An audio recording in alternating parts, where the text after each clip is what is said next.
Endurance technology एक ऐसी company है जो ऑटो के कंपोनेंट्स बनाती है। The company was started by Anurag Jain, और जब इन्होंने कंपनी बनाई थी तो हेल्प ली थी अपने अंकल राहुल बजाज जी से। आई एम श्योर आप इस नाम को जानते होंगे और कुछ ही समय पहले आपने इनके ऊपर एक सैड न्यूज़ भी सुनी होगी। सो ऐसे में अगर हम बात करें, राहुल बजाज जी जो है, जो लोग नहीं जानते, चेयरमैन थे बजाज ग्रुप के। तो ये कंपनी बनाई थी 1985 में, और जब इन्होंने कंपनी की शुरुआत की थी, ऑटो के कंपोनेंट बनाना शुरू किए थे, अपने अंकल की हेल्प ली थी, तो जो इनके मेन क्लाइंट थे उस वक्त, और बजाज ऑटो था, मेन था, ओनली था। और 2004 के बाद इन्होंने जो वेंचर था उसको थोड़ा सा बाकी सेगमेंट में भी इन्होंने एंट्री करना शुरू किया आफ्टर 2004। तब तक यहाँ से शुरू होने से लेकर यहाँ तक इनके पास एक ही क्लाइंट था, वो था बजाज ऑटो। यहाँ समझने की कोशिश करें। उसके बाद अगर हम बात करें, जो एंड्योरेंस कंपनी है वो एक largest aluminium die casting company है इन इंडिया में, और ये कंपनी जो है largest two wheeler and three wheeler auto component बनाती है, टू व्हीलर के लिए भी एंड थ्री व्हीलर के लिए भी। यहाँ तक आप कुछ समझ रहे होंगे। नेक्स्ट अगर हम बात करें, the company has a total of 27 manufacturing facility. तो ये आप देख सकते हैं इनके पास 27 मैन्युफैक्चरिंग फैसिलिटी है। 17 की अगर हम बात करें, 17 are in India and 7 in Italy and 3 in Germany. तो ये है इनका पूरा उसका किस तरह से कौन कहाँ पे है। अगर हम आगे बात करें, इनके पास इतने सारे मैन्युफैक्चरिंग जो है कैपेसिटी अलग अलग जगह है, लेकिन जो इनका रेवेन्यू आता है सबसे ज़्यादा इंडिया से आता है। 71% की अगर हम बात करें यहाँ पर, वो रेवेन्यू आता है फ्रॉम इंडिया से, और बाकी जो रिमेनिंग है वो आता है यूरोप से या फिर यूरोपियन मार्केट से। इस तरह का इनका रेवेन्यू का ब्रेकअप है। आगे समझने की कोशिश करें, the company has done more than 7 acquisition, यानी 7 एक्विजिशन कर चुके हैं, यानी 7 नई कंपनीज़ को या फिर 7 कंपनीज़ को एक्वायर कर चुके हैं। कब से बात करें, 2004 से लेकर। और अगर हम आगे बात करें तो 2004 से लेकर अभी तक तो इन्होंने 2020 तक तो इन्होंने 7 एक्विजिशन कर लिए थे, और 2020 में इन्होंने एक और एक्विजिशन किया। एक इटालियन कंपनी है, यहाँ पे आप देख सकते हो, उसको एक्वायर किया था 23 CR में। तो ये है इनके एक्विजिशन, यानी कंप्लीटली ये अपने को स्ट्रॉन्ग बनाते हुए आगे बढ़ रहे हैं। अब जो ये कंपनी है ऑटो के कंपोनेंट तो बनाती है, वो आपने देखा, two wheeler, three wheeler, four wheeler सभी के लिए बनाती है। ऐसे में जो रेवेन्यू इनके पास निकल के आता है, उसे अगर फोकस करने की उसके ऊपर, तो 56% जो रेवेन्यू आता है वो आता है टू व्हीलर से, यानी सबसे ज़्यादा मजबूत पकड़ इनकी वहाँ पर है। उसके बाद अगर हम बात करें, जो रिमेनिंग आता है 33% वो आता है फोर व्हीलर से, और उसके बाद जो बचता है आखिर में 11% वो आता है टू या फिर नहीं थ्री व्हीलर से। तो इस तरह का इनका रेवेन्यू ब्रेकअप बना हुआ है। मेजॉरिटी आता है इंडिया से, और इंडिया के अंदर भी कहाँ से आता है, टू व्हीलर, थ्री व्हीलर, वो आपके सामने आगे बढ़ता है। इस कंपनी की क्लाइंट की बात करें, कौन कौन से हैं इसके क्लाइंट, किस किस के लिए कंपनी ऑटो के कंपोनेंट्स बनाती है, वो आप देख सकते हैं। हमें TVS, Tata motor, Volkswagen international client, Bajaj auto तो अभी भी है ही, जो रहेगी, और hero MotoCorp, royal Enfield, fiat. ये कुछ ऐसी कंपनी है, कुछ नाम हैं जो इनके मेजर क्लाइंट है, और आई एम श्योर आप इन सभी को अच्छे से जानते होंगे। तो कुल मिला के कंपनी का बिजनेस अच्छा है एंड अच्छे क्लाइंट हैं, स्ट्रॉन्ग क्लाइंट्स हैं। तो इसके बाद अगर समझने की कोशिश करें, इस कंपनी ने अपने इन्वेस्टर को क्या दिया, वो आपके सामने है। पिछले एक साल में -8% के रिटर्न दिए हैं। दिस करेक्शन के बाद भी ये आपके सामने -8 है, क्लियरली आपके सामने। चलिए, 2 साल में दिए 33% के रिटर्न, और 3 साल में 2%। तो कुल मिलाकर रिटर्न उतने इंप्रेसिव बिल्कुल भी नहीं है, वो आपके सामने है। चलिए, मान लिया अगर ये करेक्शन नहीं रहता तो खैर, अगर हम बात करें एक साल में थोड़ा हमें ज़्यादा देखने को मिलते हैं, लेकिन ओवरऑल भी इसने ज़्यादा नहीं दिए, वो आपके सामने। आगे देखने की कोशिश करते हैं, इन रिटर्न को कौन ड्राइव कर रहा है, फिर कौन नहीं चला रहा है, वो बताएंगे इसके नंबर्स। क्वार्टरली नंबर आपके सामने है, मार्च की 21 से लेकर और दिसंबर तक, यानी 2021 की पूरी हिस्ट्री नंबर्स के फॉर्म में, 4 क्वार्टर के हिस्से आपके सामने। सबसे पहले किसी भी कंपनी के जो ज़रूरी होता है वो होता है उसकी सेल्स।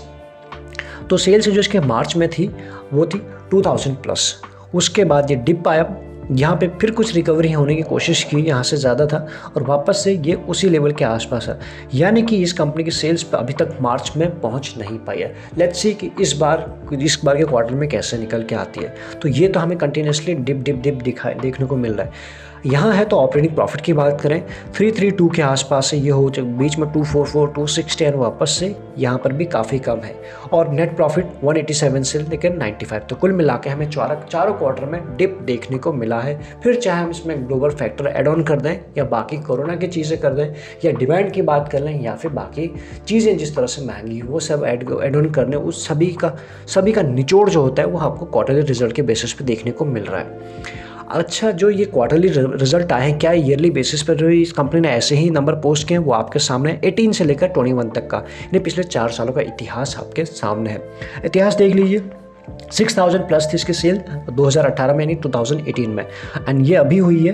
फिर बीच में 7000 प्लस गए थे, 7500 all numbers in CR, and उसके बाद 7600। तो समहाउ इस बार सबसे ज़्यादा ये धीरे ही सही, लेकिन ये कह सकते हैं कोई ऐसी ग्रोथ नहीं है, तो हम ये कह सकते हैं बिल्कुल फ्लैट के हिसाब से धीरे धीरे करके ऊपर बढ़ते हुए नजर आ रहे हैं। इनकी सेल्स बढ़ी है। तो ऑपरेटिंग प्रॉफिट के ऊपर नजर डालें, 928 था 18 में, वो अभी हो चुका 1000 प्लस। तो कुछ तो इम्प्रूवमेंट हुआ है, बहुत ज़्यादा नहीं हुआ है। समहाउ ये कह सकते हो बहुत छोटे परसेंटेज से कंपनी बढ़ रही है। परसेंटेज के फॉर्म में भी देखेंगे किस तरह से ग्रोथ आ रही है, लेकिन पहले ये देख लेते हैं इन कंपनी के नेट प्रॉफिट 931 और उसके बाद 512। तो नेट प्रॉफिट में भी थोड़ा बढ़ा है। अगर जो 18 में था, अगर रफ बोले 400 करोड़ के आसपास, अभी है 500 करोड़ के आसपास, तो आप समझ लीजिए 100 करोड़ का ही आपको जंप देखने को मिला है। तो कुल मिला के नंबर्स आपको बढ़ते हुए दिखेगा, एक्सपोनेंशियली स्लो ग्रोथ दिख रही है।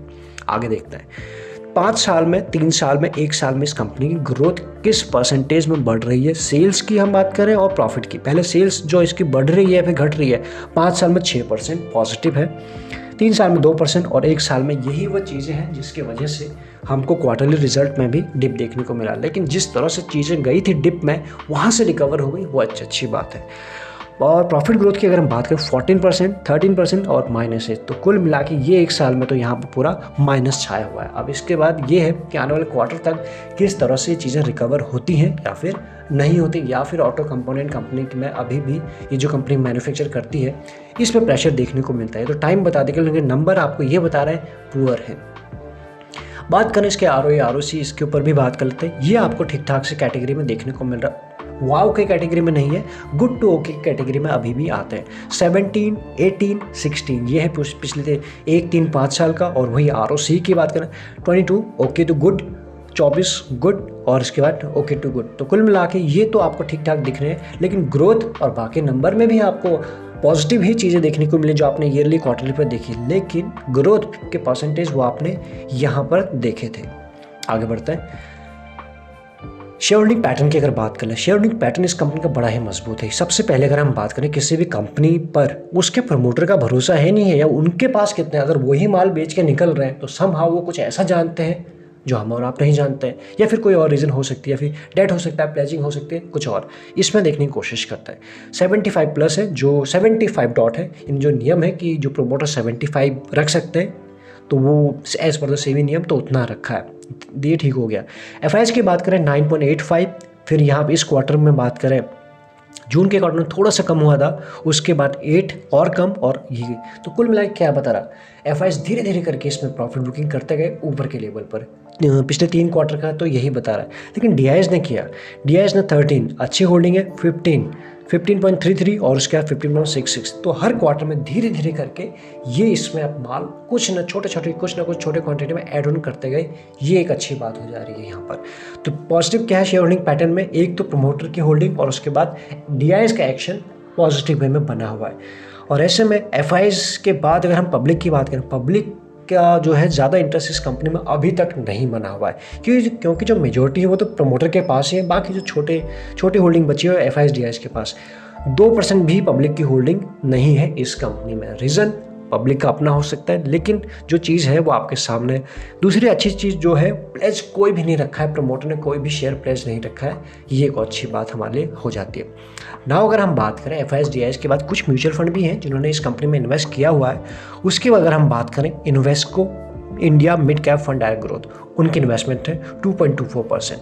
SBI Magnum mid cap direct plan growth, Axis mid cap, BNP Paribas, ये वो 4 फंड है जिन्होंने इस कंपनी में इन्वेस्ट किया। तो कुल मिला के चीज़ें अभी भी ठीक ही नजर आ रही, कोई वैसे टेंशन की बात है नहीं। अब देखते हैं टेंशन कहाँ है। डेट कितना है? 0.02, यानी वैसे देखा जाए debt to equity ratio form में काफ़ी कम है। डेट है कितना? ओनली 48 करोड़ के आसपास है, जो काफ़ी कम है इस जैसी कंपनी के लिए। अदरवाइज आप डेट टू इक्विटी रेशियो में इसको देख सकते हैं। और कैश भी है कंपनी के पास 34 के आसपास। तो कुल मिला के कंपनी के पास कैश से थोड़ा ज़्यादा डेट है, लेकिन कंपनी चाहे तो इसको पे ऑफ कर सकती है। क्या कंपनी के पास अभी है? अभी तो नहीं है, ये आप देख सकते हैं। इसके बाद अगर हम बात करें इस कंपनी की जो वैल्यूएशन है, सबसे पहले हम बात कर लें, आज का ट्रेडिंग डे खत्म हो चुका है और जो डिलीवरी उठाई गई है वो है 42% के आसपास, जिसे आप अच्छा कहेंगे। उसके बाद अगर हम बात करें डिविडेंड यील्ड, ये कंपनी आपको डिविडेंड देती है 0.47% के आसपास, यानी कुछ डिविडेंड आपको देती है, बहुत अच्छा नहीं, 1% नहीं, 1% से नीचे, 0.5% के आसपास। इंडस्ट्री की पी जो चल रही है 39 चल रही है और ये स्टॉक आपको मिल रहा है उसी रेंज के आसपास। तो ऐसे में एक अच्छे लेवल के आसपास मिल रहा है, 35 के आसपास अच्छे वैल्यूएशन है। इन लेवल के आसपास अगर आप अच्छे से टेक्निकली इसको एनालिसिस करते हैं, अदरवाइज फंडामेंटली तो ठीक देखने को मिल रहा है, बहुत ज़्यादा वीक आपको देखने को नहीं मिला। EPS की बात करें, EPS भी शानदार है, 36+ है, ये भी एक पॉजिटिव बात है। तो कुल मिला के वैल्यूएशन भी इसके कंफर्टेबल है एज ऑफ नाउ। इसके बाद अगर हम बात करें क्या था इसमें अच्छा, क्या क्या था क्या नहीं था। सबसे पहले अगर हमने जो यहाँ पे देखा था कि जो इसका EPS है वो अच्छा है, इंडस्ट्री पी इसका ठीक है, स्टॉक पी अच्छा है, एंड इसका ROE ROC भी अच्छा है, एंड ग्रोथ भी दिखाई है। इस कंपनी ने नेगेटिव नंबर पोस्ट नहीं किए हैं इस चैलेंजिंग टाइम में भी। तो ऐसे में इसका पॉजिटिव व्यू बनता है इस स्टॉक के ऊपर। अच्छे क्लाइंट हैं इसके पास इंटरनेशनल लेवल पर, नेशनल लेवल पर। तो ऐसे में और कुल मिलाकर अगर आपके पास है ये शेयर, आप इसको अच्छे से टेक्निकली एनालिसिस करके फंडामेंटली तो आपको यहाँ पे ओके टू अच्छे की कैटेगरी में स्टॉक अभी भी आता है। तो अच्छे लेवल के आसपास जाए, जैसे कि मार्केट अभी वोलेटाइल बना हुआ है, करेक्शन के फेज में चल रहा है, आप कुछ इसको ऐड ऑन कर सकते हैं। ये एक ऐसा स्टॉक है जिसे ऐड ऑन किया जा सकता है। आपको क्या लगता है आप बिल्कुल हमें कमेंट करके बताइएगा। नेक्स्ट कौन से स्टॉक के ऊपर हमें एनालिसिस करनी चाहे तो आप वो भी बता सकते हैं। बाकी लगे यूजफुल तो आप ज्वाइन बटन भी कंसीडर कर सकते हैं, इजीली आपको चैनल के ऊपर मिल जाएगा। सारे इंपॉर्टेंट लिंक्स आपको मिल जाएंगे डिस्क्रिप्शन में। अगर आपके पास डीमैट अकाउंट नहीं है उसका भी लिंक आपको डिस्क्रिप्शन में मिल जाएगा, आप अकाउंट आराम से ओपन करा सकते हैं। इस वीडियो में इतना ही, थैंक यू सो मच।